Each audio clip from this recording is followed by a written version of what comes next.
अब मैं आपको एक बयान सुनाता हूं पप्पू यादव का। कल से तेजस्वी जी जो बातें कह रहे हैं उनको बहुत रीड बिटवीन द लाइंस किया जा रहा है, क्योंकि एक ऐसा भी लग रहा है कि, और मैंने कहीं किसी को पत्रकार को एक पोस्ट डालते हुए ये भी देखा कि अगर चुनाव में एनडीए की सरकार बनी कल को तो बड़े पैमाने पर प्रदर्शनों की विरोध की तैयारी है इस बार, जो मतलब महागठबंधन से जुड़ी पार्टी के विपक्ष की, ऐसा पत्रकार ने लिखा हुआ था। पप्पू यादव की बात आप सुनिएगा तो जोड़िएगा फिर। नहीं, लेकिन सर ने कहा, सर एक बार फिर से आप ये क्या कह रहे थे? क्या पत्रकार कर रहे हैं? ये पत्रकार नहीं करेंगे। अच्छा। पत्रकार ने लिखा है कि ये विपक्षी पार्टियां करेंगी, ठीक, आरोप लगाएंगे गड़बड़ हुआ चुनाव में। पप्पू यादव की बात सुनिए। आज की रात भारी है। मैं आप सबसे आग्रह करना चाहता हूं, मैं कल ही कह चुका हूं सुबह में कि 8 और 18 तक मिनिमम महागठबंधन की सीटें हैं, मैक्सिमम 23, 24, 25 हो सकते हैं। बेईमानी यदि ना हो तो महागठबंधन की सरकार बनना तय है।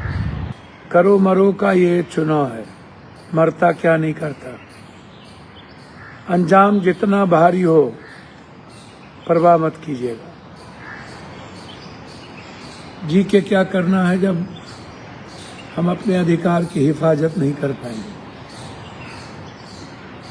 कब तक इन दरिंदों के हाथ पीसते रहेंगे?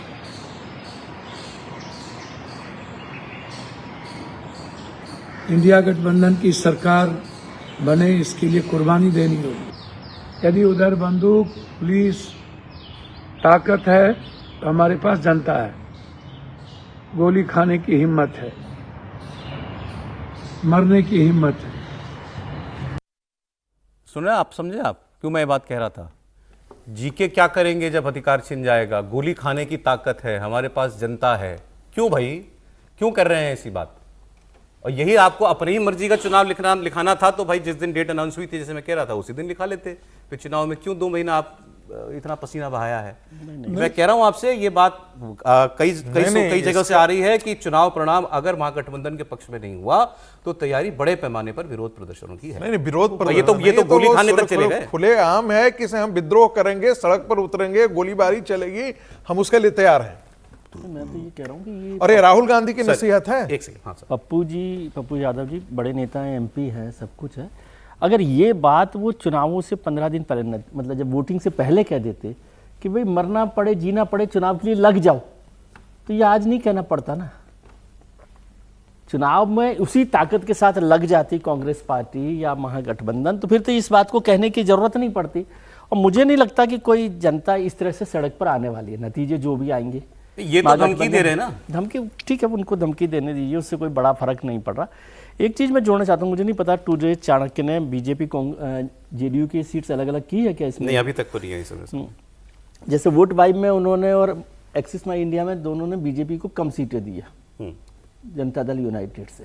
ठीक है, उसको मैं इस कनेक्शन में कह रहा हूँ कि जो मुस्लिम वोट्स की बात हम कर रहे हैं, उसमें जो मुझे पटना में, बिहार में भी जो जानकारी मिली बात से, कि मुस्लिम वोट अगर इनको मिल रहा है एनडीए को, जेडीयू को, तो वो जेडीयू को मिल रहा है। और वो वोट नहीं, उसका कारण समझिए। उसका कारण यह है कि वो समझते हैं कि बीजेपी को बहुत ताकतवर बनाने से रोकने के लिए जरूरी है कि जेडीयू जिंदा रहे, जेडीयू को खड़ा करना जरूरी है, मतलब उसको रखना, बचाए रखना जरूरी है। इसलिए मुस्लिम वोट वहां पर आ रहा है। मैं ये नहीं कह रहा जेडीयू को मिल रहा है, लेकिन उसके थॉट प्रोसेस की बात यह है कि वो समझते हैं कि तो शायद इसलिए ये 12% वोट दिखाई दे सकता है कि वो समझें कि भाई जेडीयू को मजबूत बनाए रखना। कमेंट जरा ये पप्पू यादव जी की बात पर, गोली खाएंगे खा लेंगे लेकिन न्याय नहीं सहेंगे, गिनती से 1 दिन पहले कह रहे हैं। देखिए, तो पहले से तय था कि जिस तरीके से अब ईवीएम पे आरोप लगाते थे और राहुल गांधी ने जिस तरीके से वोट अधिकार यात्रा निकला थी, और तेजस्वी यादव ने चुनाव के पहले कहा था ना कि हम चुनाव का बहिष्कार करने की सोच रहे हैं। अगर चुनाव आयोग पर तेजस्वी यादव को भरोसा नहीं है, अगर चुनाव आयोग पर राहुल गांधी और पप्पू यादव को भरोसा नहीं है, तो मुझे लग रहा है कि फिर चुनाव का बहिष्कार करना चाहिए था। चुनाव हम लड़ेंगे, चुनाव आयोग ने जो तय किया उसके मापदंड के अनुसार हम लड़ेंगे, लेकिन चुनाव परिणाम को हम स्वीकार नहीं करेंगे। अगर का परिणाम महागठबंधन के पक्ष में आता है तो चुनाव स्वीकार है इन्हें कि बहुत निष्पक्ष चुनाव हुआ है, फेयर चुनाव हुआ है, तब कोई शिकायत नहीं होगी।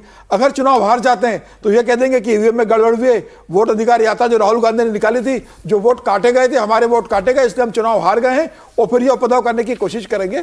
मुझे लगता है कि लोकतंत्र में इस तरह के जो विचार है और इस तरह की जो बात पप्पू यादव कर रहे हैं बहुत खतरनाक है।